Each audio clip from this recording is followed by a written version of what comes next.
In 3 days, I was supposed to destroy Nathan Cole's career, which was a serious problem because I had only been Ethan Blake for about 6 hours. I stood barefoot in a penthouse overlooking downtown Chicago, staring at a calendar on a phone that technically belonged to me and feeling absolutely certain the universe had made an administrative error. Yesterday, I had been an ordinary man who stayed awake too late finishing a romance novel. This morning, I had opened my eyes as Ethan Blake, wealthy executive, professional troublemaker, and the villain readers were supposed to hate. I remembered the novel clearly enough to know what came next. On Friday afternoon, Ethan would manipulate a presentation so Nathan appeared responsible for a major client error. Nathan would lose an important promotion, their rivalry would become personal, and Ethan would begin a spectacular downward spiral that ended with him losing his position, his family's trust, and almost everyone willing to speak to him. I had no intention of following that schedule. My survival plan had 3 rules. Do not sabotage Nathan. Do not interfere with anyone's relationships. Do not behave like a villain under any circumstances.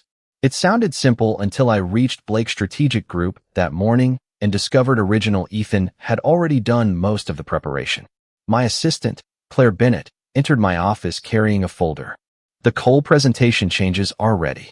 My stomach dropped. What changes? Claire hesitated. The ones you requested Friday. Right. Before I arrived, I opened the folder and immediately recognized the scene. Several projections had been altered just enough to make Nathan's proposal look careless. Delete these. Claire blinked. All of them. Restore Nathan's original numbers. You specifically told me not to do that. I have recently developed a powerful respect for accurate spreadsheets. She stared at me as though I had announced plans to become a professional magician. Are you feeling okay?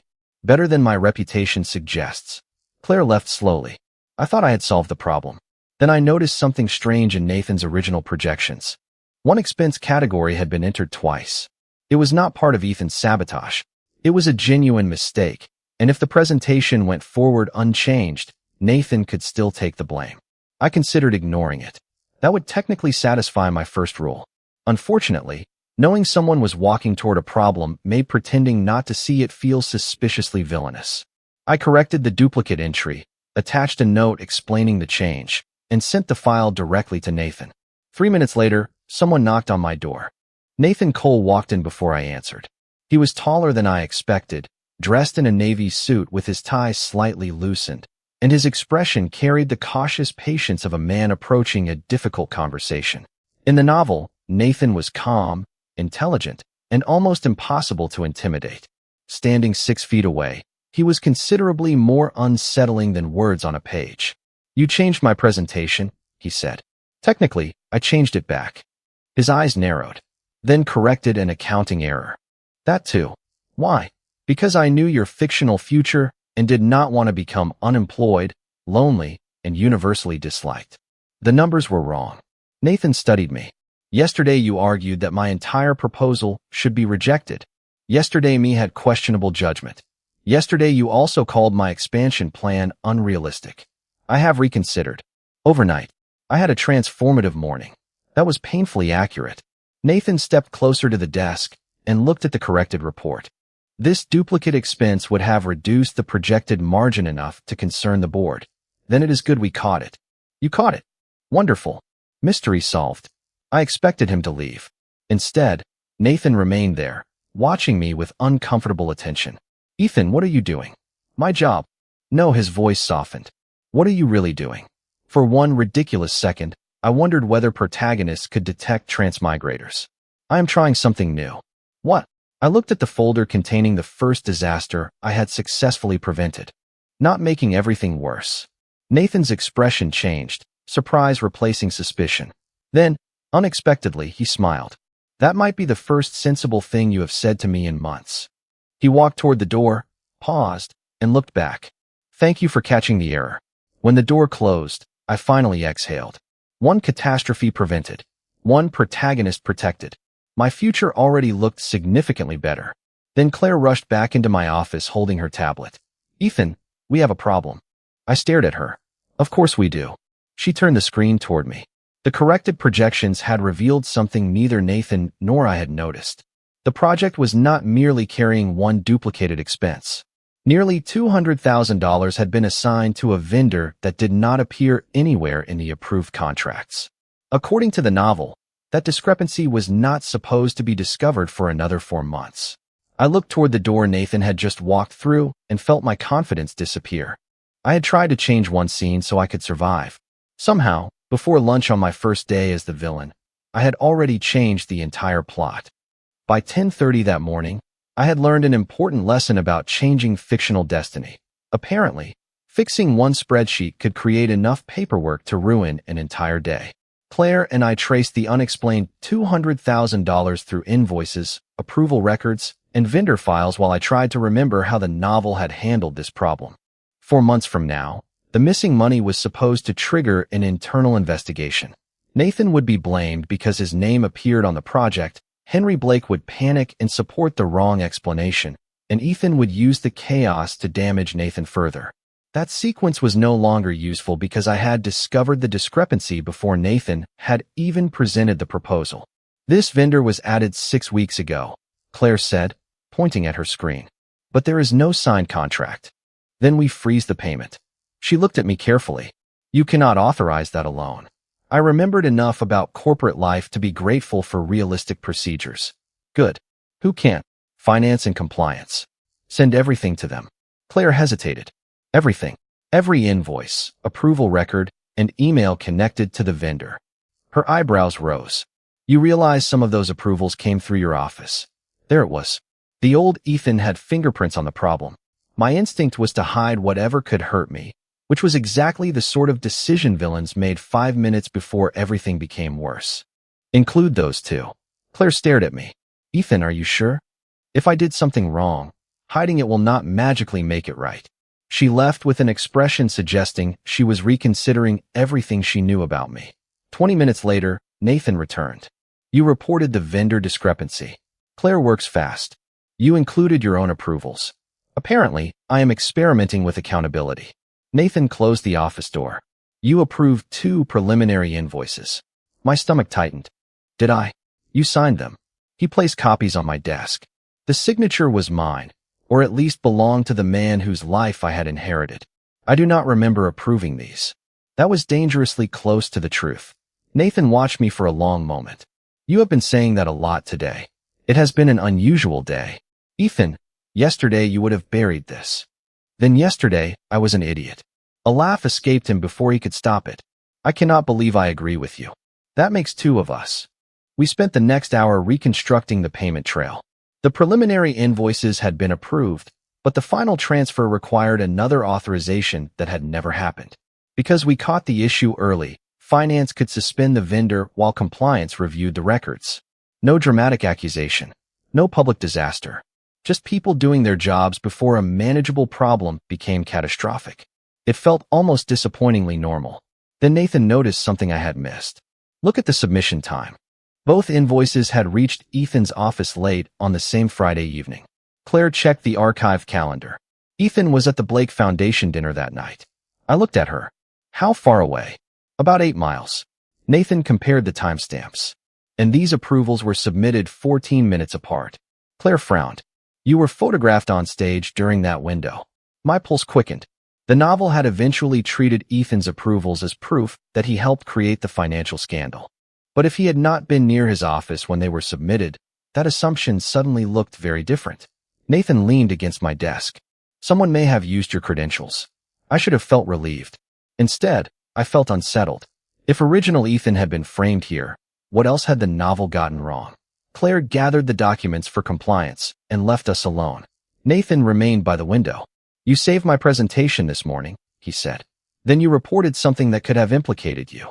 I am trying not to ruin anyone's life. That is a surprisingly specific goal. I looked away.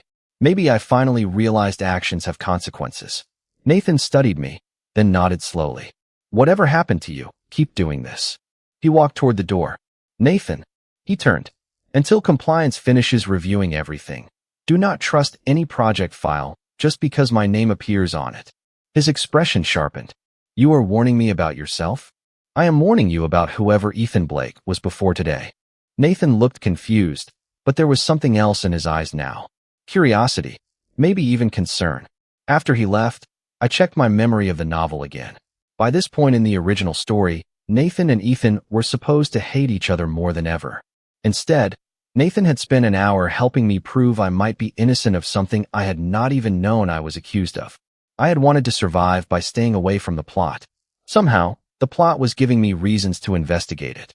The next morning, I discovered that preventing one disaster had somehow scheduled 3 smaller ones before lunch.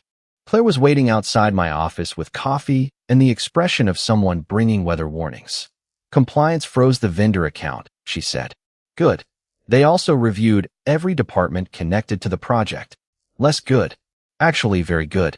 They found another irregular contract before any payment was made. I stopped walking. In the novel, Claire lost her job after being blamed for paperwork connected to that contract. It happened 6 weeks later, after Ethan refused to defend her because protecting an assistant offered him no advantage. I looked at Claire. Who submitted it? Operations, but my authorization code appears in the routing history. There was fear behind her professional expression.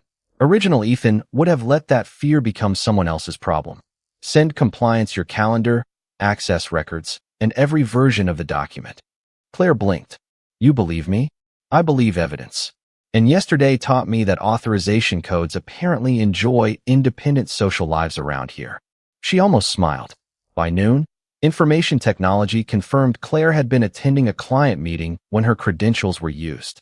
She was cleared before the problem could become an accusation. That should have been enough plot disruption for one day, but Henry Blake called immediately afterward.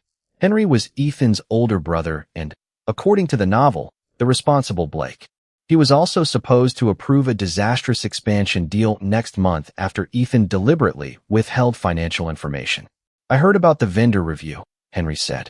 You reported yourself? Technically, I reported suspicious transactions. That included your signatures. I noticed. There was a long silence. Are you sick? Why does everyone keep asking me that? Because last week you refused to admit you ordered the wrong sandwiches for a meeting. I had no defense for a man I had never actually been. Henry continued. I need you to review the Lakeview acquisition before tomorrow. My memory immediately supplied a warning. Lakeview. That was the deal that damaged Henry's standing with the board. Do not sign anything yet. You have not seen the numbers. Send them. 30 minutes later, I found the problem. Optimistic revenue projections based on leases that had not been renewed. I forwarded the concern to Henry with a note recommending independent verification. He called back sounding suspiciously grateful. By 3 o'clock, the acquisition was postponed. Claire kept her job. Henry avoided a bad deal. Nathan's project remained intact. I had somehow repaired 3 future storylines while trying to keep my own life quiet. Then Nathan appeared beside my desk carrying 2 takeout containers. You missed lunch. I was busy accidentally improving people's lives. He paused. What? Nothing. He placed 1 container in front of me. Turkey sandwich. No mustard. I stared at it. How do you know I do not like mustard? You complained about it every Thursday for 8 months. That information belonged to Ethan's life, not mine. Yet something about Nathan remembering such an ordinary detail unsettled me more than any plot revelation. You remember my lunch preferences? Unfortunately, you have always been memorable. I opened the container to avoid looking at him. That sounded almost nice. Do not get used to it. Nathan sat across from me with his own lunch. Claire told me what you did. Claire talks too much. You protected her. I gave compliance evidence. And Henry says you stopped him from signing the Lakeview deal. I frowned. Does this company have any confidentiality? Nathan smiled. Not where the Blake brothers are concerned. I expected another interrogation about my personality change. Instead, Nathan simply ate beside me while I reviewed emails. The silence was unexpectedly comfortable. Finally, he said, I used to think you wanted everyone around you to fail. My hand stopped over the keyboard. Maybe I did. No. I looked up. Nathan's expression was thoughtful. I think you wanted to be the person nobody could disappoint first. The observation landed far too close to something I did not understand. Before I could answer, Claire entered with another folder. Compliance found something else. Nathan and I exchanged a look. Please tell me it is boring, I said. It is not. She placed the report on my desk. The unauthorized vendor account, Claire's compromised credentials, and the questionable Lakeview projections all traced back to documents processed through the same outside consulting firm. I recognized the firm's name immediately. In the novel, that company barely mattered until much later. Nathan leaned closer to read the page, his shoulder nearly touching mine. 3 unrelated problems with one connection, he said. They are not unrelated, I whispered. Suddenly, the future I remembered no longer looked like a collection of disasters Ethan had caused. It looked like a pattern nobody had noticed because everyone had been too busy blaming the villain. By Thursday morning, Nathan had stopped pretending his visits to my office were accidental. He arrived at 8:15 with coffee, closed the door behind him, and placed a printed report on my desk. The consulting firm is called Northbridge Advisory, he said. I know. You said that yesterday before Claire finished explaining it. I looked at him over my coffee. Lucky guess. You have made a remarkable number of lucky guesses this week. That was becoming a problem. Nathan sat across from me. In the story I remembered, this was approximately when our rivalry should have become openly hostile. Instead, he was bringing me coffee and investigating financial records with me before breakfast. Northbridge worked with 3 Blake projects during the last year, he continued. Everyone developed an accounting problem. Then compliance needs all 3 files. Already requested. I stared at him. You did that without asking me. I am trying something new. His expression remained perfectly serious. Not making everything worse. I nearly laughed into my coffee. You stole that from me. I improved it. We spent the next hour comparing records. Nothing proved deliberate wrongdoing, but the pattern was impossible to ignore. Northbridge repeatedly submitted last-minute revisions, routed documents through employees who were unavailable, and created enough confusion that responsibility became difficult to establish. Then Nathan closed the folder. Now my question. I knew immediately which question he meant. I liked the investigation better. What happened to you? I looked toward the windows. Chicago was gray beneath an overcast sky, traffic moving steadily several stories below. People change.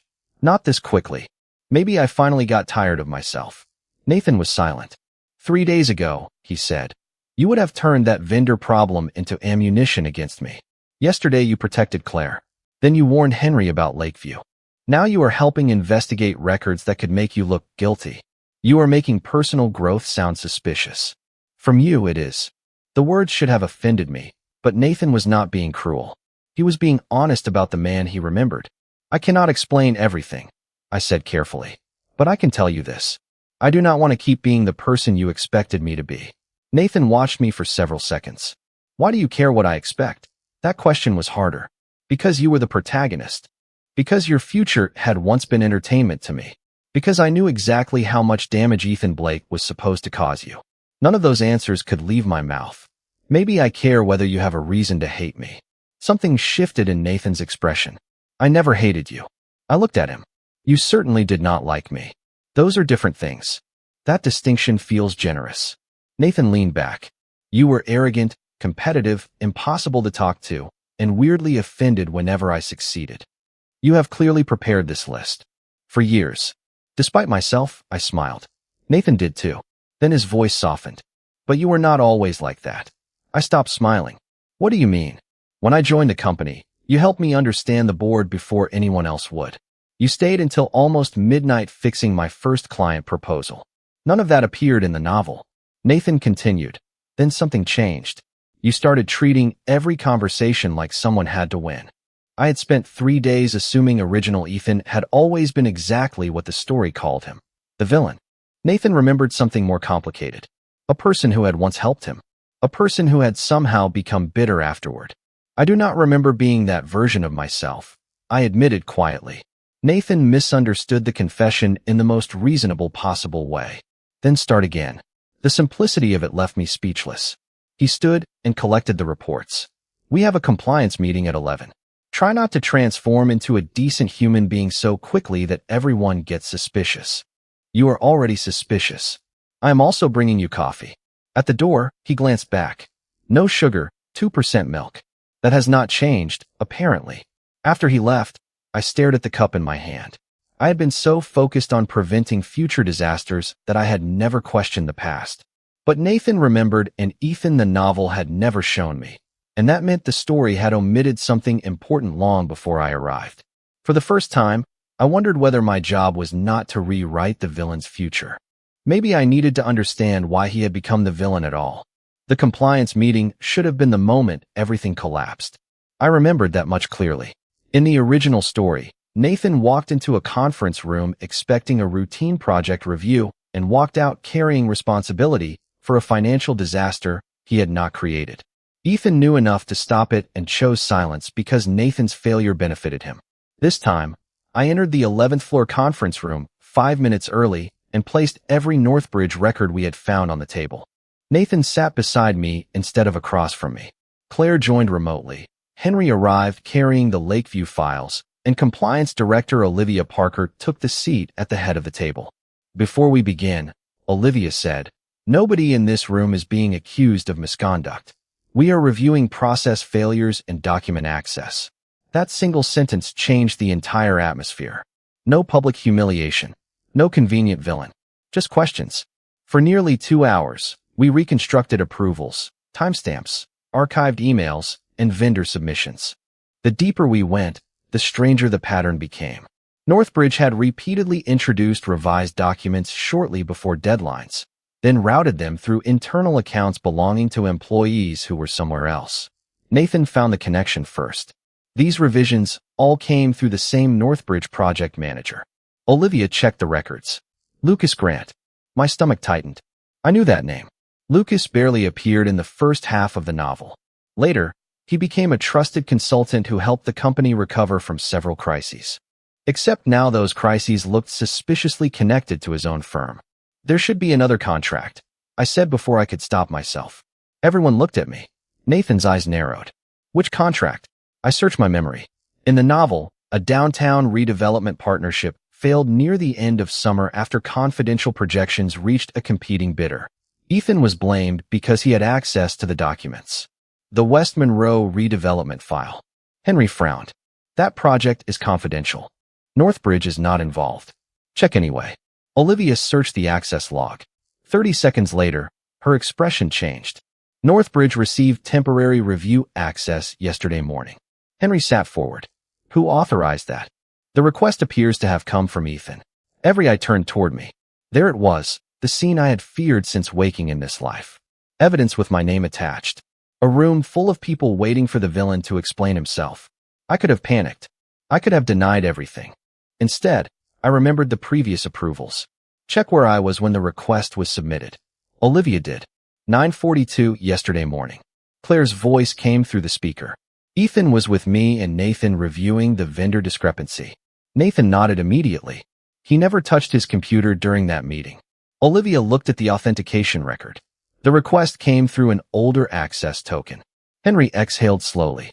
So somebody has been using Ethan's credentials. Nobody accused me. Nobody even raised their voice.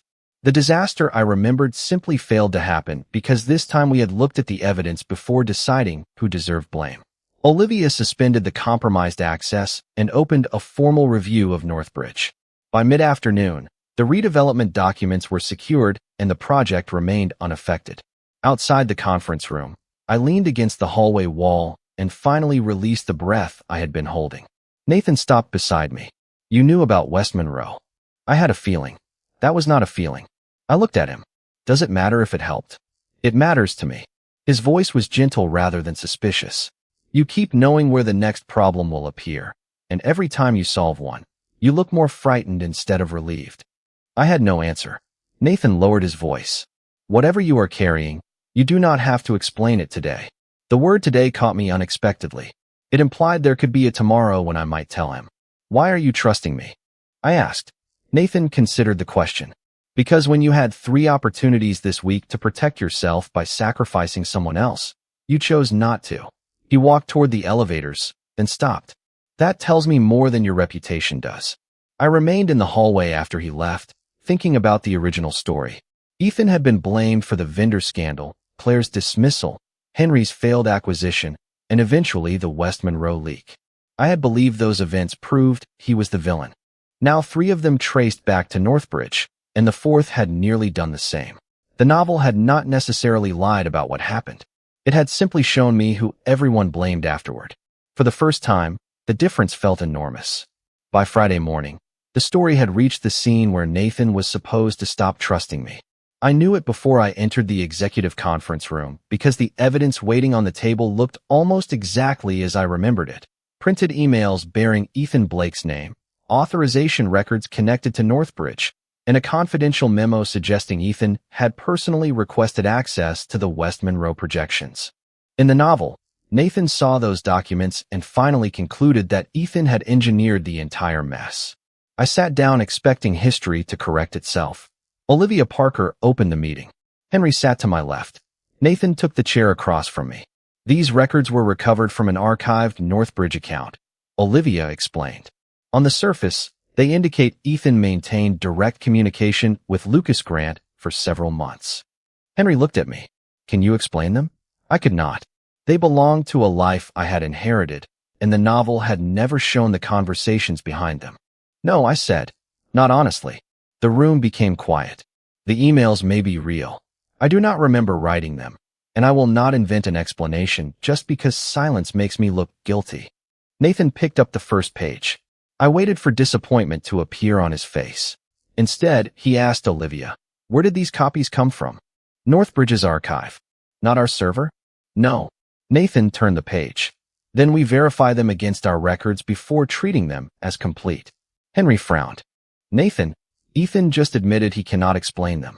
That is not an admission of wrongdoing." Nathan's voice remained calm. 3 days ago, we learned his credentials were compromised. Yesterday, we found another access request made while he was sitting beside me. Why would we suddenly stop checking evidence now? I stared at him. This was the exact moment when the original Nathan had turned against Ethan, yet this Nathan was doing the opposite. Olivia requested the internal archive. The comparison took less than 20 minutes. The emails existed, but the Northbridge copies were incomplete. Entire replies had been removed. In the full exchange, Ethan repeatedly questioned unexplained fees and eventually asked Lucas to stop submitting revisions without departmental approval. One sentence made my chest tighten. "If there is a problem with this account, put my name on it and leave my staff out of it." Claire had been working for Ethan then. Original Ethan had not been protecting himself. He had been protecting her. Henry read the line twice. "Why did you never tell me about this?" I looked down. I wish I knew. Nathan studied the remaining messages. "There is more." Lucas had responded by implying that senior leadership would interpret Ethan's objections as another example of his difficult behavior. Suddenly, the pattern became painfully clear. Ethan's reputation had made him convenient. Every time he became defensive, people trusted him less. Every time they trusted him less, blaming him became easier. Olivia closed the folder. "We are suspending Northbridge from all company systems pending the investigation. Nobody here should contact Lucas directly." It was procedural, quiet, and entirely unlike the dramatic collapse I remembered. When the meeting ended, Henry remained behind. "Ethan," he said, struggling with the words, "I think I owe you an apology." I shook my head. "Wait until the review is finished." That is exactly what I should have done before. He left before I could answer. Nathan and I walked toward the elevators together. "You were supposed to believe those emails," I said without thinking. He stopped. "Supposed to?" I corrected myself too late. "I mean, anyone would have. I am not anyone." Nathan looked directly at me. "And I am getting tired of you expecting me to abandon you every time something goes wrong." The elevator arrived, but neither of us moved. "Why does it bother you?" I asked. Nathan's expression softened. "Because you keep preparing to be alone before anybody has chosen to leave." The doors closed again without us. For once, I forgot about the novel completely. Nathan had seen something I had not. I was so determined not to become the old villain that I had inherited his deepest habit anyway. I expected rejection before it happened, and I called that survival. Nathan stepped closer, not touching me, simply staying there. "Whatever happened before this week," he said, "I am judging the person standing in front of me." I looked at him and realized the plot was no longer the thing frightening me most. The frightening part was beginning to believe him. By Saturday morning, almost every disaster I remembered had either disappeared or become something manageable, and somehow that made me more nervous than when everything was going wrong. Claire was cleared completely. Henry had canceled the Lakeview acquisition pending an independent review. West Monroe was secure. Olivia's investigation had confirmed that Northbridge used compromised access credentials across several accounts, and the company had begun formally separating from the firm. Nathan's promotion review, which the original story had destroyed by now, was still scheduled for Monday. Everyone was moving toward a better future. Everyone except me. I sat alone in my penthouse with a legal pad and wrote down every major event I remembered. Beside each one, I wrote what had actually happened. The comparison revealed something I should have noticed sooner. The original Ethan's downfall was never caused by one enormous mistake. It happened because every time something went wrong, he isolated himself. When Claire was accused, he refused to explain what he knew. When Henry questioned him, he became defensive. When Nathan confronted him, Ethan assumed judgment before Nathan finished speaking. By the time evidence surfaced that might have helped him, nobody trusted him enough to listen. I had changed the events, but I was beginning to understand the emotional pattern. Original Ethan had expected abandonment so consistently that he behaved as though it had already happened. The realization felt uncomfortably familiar. My phone rang.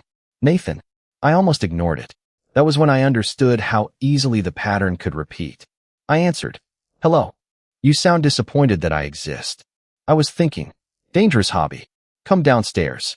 I walked to the lobby and found Nathan waiting near the entrance in jeans and a dark blue sweater instead of his usual office clothes. Why are you here? Breakfast. You drove 3 miles for breakfast? 4.2, according to traffic. That makes it worse. Nathan smiled. There is a diner around the corner. You are coming. 10 minutes later, we sat in a booth beside the window with coffee, pancakes, and more food than either of us needed. For several minutes, Nathan talked about ordinary things. His promotion interview, Claire's increasingly sarcastic emails, Henry's inability to admit that postponing Lakeview had saved him from months of trouble. I listened and realized this was the future I had been trying to create. People were safe. Problems were being solved. Nathan was smiling. There was only one obvious thing left for me to do. Leave before I became another problem. When this investigation ends, I said, I might take some time away. Nathan stopped cutting his pancakes. Away where? I have not decided. For how long? Maybe permanently. His expression changed. Why? Because things are finally working. That does not answer my question. I looked through the window at pedestrians moving along the sidewalk. Claire has her job. Henry avoided the acquisition. Your promotion is intact. Northbridge cannot keep manipulating the company. Everyone is better off. Nathan stared at me. And therefore you should disappear? I did not say disappear. You said permanently. I had no response. Nathan set down his fork. You have spent this entire week helping everyone, but every time something improves, you act like that means there is less reason for you to stay. Maybe there is. Ethan. His voice became quieter. Do you think your only value is fixing problems? The question hit harder than I expected. No, but the answer sounded weak even to me. Nathan leaned back. You warned me about the presentation because you thought it was the right thing to do. You defended Claire. You helped Henry. You cooperated with an investigation that could have hurt you. None of that means you owe us your absence afterward. I looked down at my coffee. Suddenly, I understood the real bad ending. It was not losing a job or reputation. It was believing everyone deserved a better life and quietly excluding yourself from that definition. Original Ethan had done it through anger. I was doing it through sacrifice. Different behavior, same destination.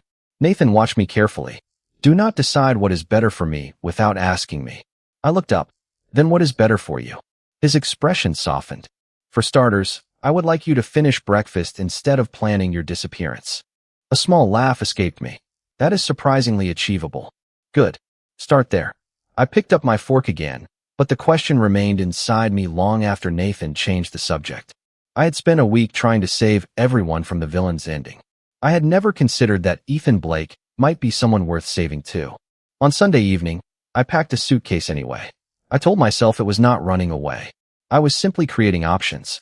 That explanation lasted until I placed my laptop beside 2 folded shirts and realized I had not booked a hotel, requested time off, or decided where I was going. I only knew that leaving felt familiar, which was probably the strongest argument against doing it. The doorbell rang at 7:20. I considered pretending I was not home, but Nathan had already demonstrated an unreasonable commitment to finding me. When I opened the door, He looked past me and immediately saw the suitcase. Seriously, he asked. It is not what it looks like. It looks like luggage. Technically accurate. Nathan stepped inside after I moved aside. Yesterday you told me you would think about what I said. I did. And your conclusion was a suitcase? I closed the door. Everything is almost resolved. Olivia called this afternoon.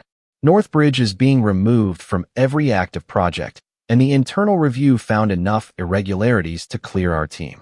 Your promotion meeting is tomorrow. Claire is safe. Henry is finally talking to me like a brother instead of opposing counsel. This is good. I agree. Then maybe this is where I stop interfering. Nathan stared at me. You still think you are interfering? I looked away. You would not understand. Then explain it. I had spent a week avoiding that sentence.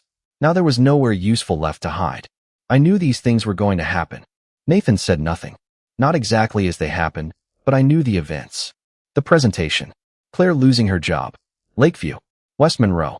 I knew you were supposed to blame me. His expression tightened with confusion, but he let me continue. Before this week, I knew your life as a story. Ethan Blake was the villain. You were the person he kept hurting. Then I woke up here as him. Silence settled between us. I expected Nathan to laugh or leave. He did neither. You are telling me you remember another life? Yes. And a story about this one? Yes. Nathan looked at the suitcase, then back at me. That explains some things. I blinked. That is your reaction? I am still deciding whether you need sleep, professional help, or the strangest benefit of the doubt I have ever given anyone. Despite everything, I laughed. Nathan's expression softened. But I know you believe what you are telling me. I do. And according to this story, I am supposed to hate you. Eventually. That sounds inconvenient. Nathan, I am serious. You have spent all week treating my choices like scheduled appointments. Promotion on Monday. Betrayal after the investigation. Happy future once Ethan disappears. My chest tightened. I was trying to make sure you got the life you deserved. Did you ever ask what life I wanted? I could not answer. Nathan stepped closer, leaving enough distance that the choice remained mine.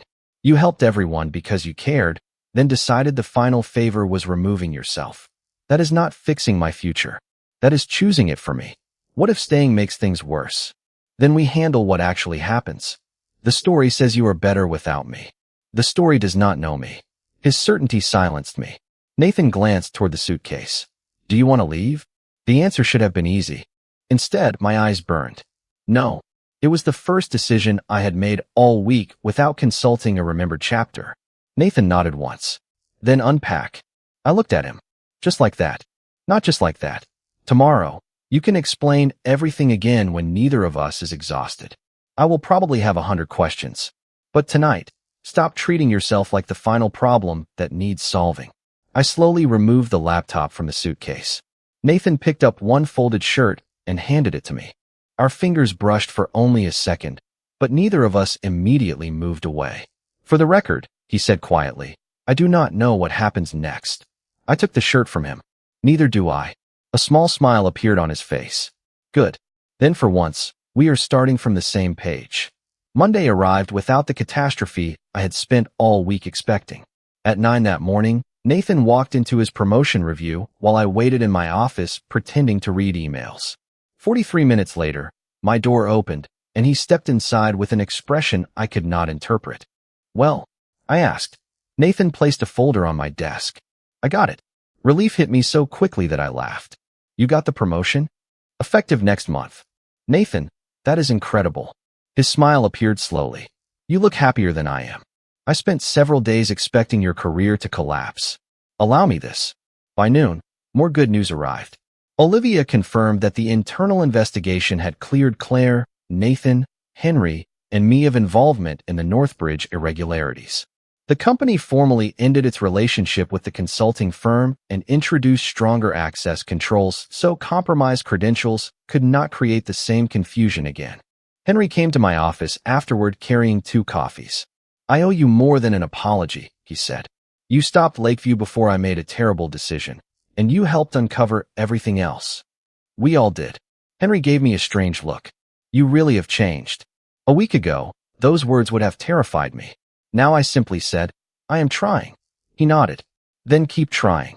Claire appeared 20 minutes later to announce that she had been assigned to a larger client account.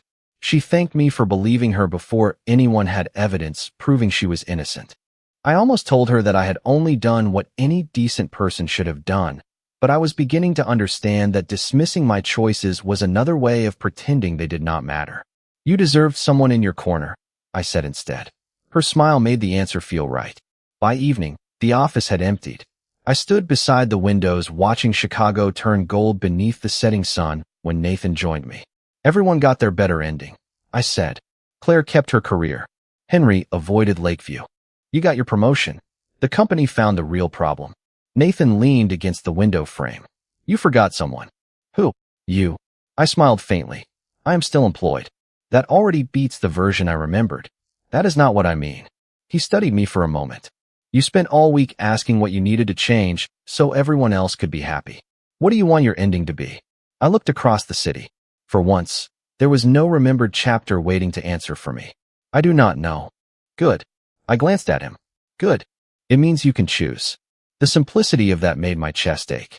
I thought about the suitcase sitting empty in my bedroom, about the old Ethan who had pushed people away before they could disappoint him, and about the stranger who had awakened in his life, convinced survival meant becoming harmless and unnecessary. I want to stay, I said. Nathan nodded. At the company? In Chicago. I hesitated.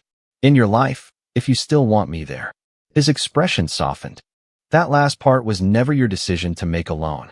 He held out his hand between us, not demanding anything, simply offering. I took it. His fingers closed gently around mine. I cannot promise I understand how you got here, Nathan said.